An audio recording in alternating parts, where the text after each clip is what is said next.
يلا يا أصحابي تعالوا نسمع حكايتنا النهاردة. حكاية بوجي ودوبي.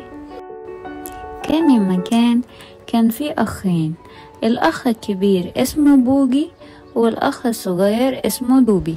كانوا دايما بيتخانقوا عشان دوبي كان نفسه يلعب بلعب بوجي، لكن بوجي ما كانش بيرضى وبيقوله لأ دي لعبي انت هتبوظها، وكان بيفضل يزعقله ويبعده عنه. وفي يوم من الأيام بوجي جاب لعبة جديدة جميلة قوي. دوبي شافها وفرح، قاله ينفع ألعب بيها شوية؟ بوجي قاله لأ دي بتاعتي ومش هخليك تلعب بيها.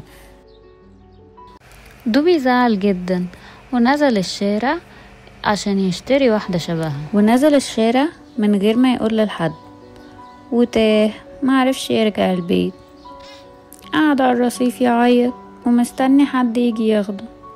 اهله لما عرفوا ان هو نزل اتخضوا ونزلوا بسرعة يدوروا عليه في كل حتة. بوجي فضل يدور عليه في كل مكان وهو بيعيط وبيقول انا السبب، لو كنت خليته يلعب معايا ما كانش هينزل لوحده، معقولة مش هشوف دوبي تاني عشان لعبة؟ وقعدوا كلهم يدوروا على دوبي، وبعد وقت طويل بوجي لقى دوبي قاعد على الرصيف لوحده وعمال بيعيط. جرى عليه بسرعة وحضنه جامد قوي، قاله سامحني يا دوبي بجد آسف، المفروض انا اللي اجيب لك اللعب مش اجيب لنفسي بس، من النهاردة هخليك تلعب بكل ألعابي، انا آسف. دوبي قاله ايه ده انت بتعيط يا بوجي؟ بوجي قاله طبعا بعيط، انت مش عارف انت غالي عندي قد ايه.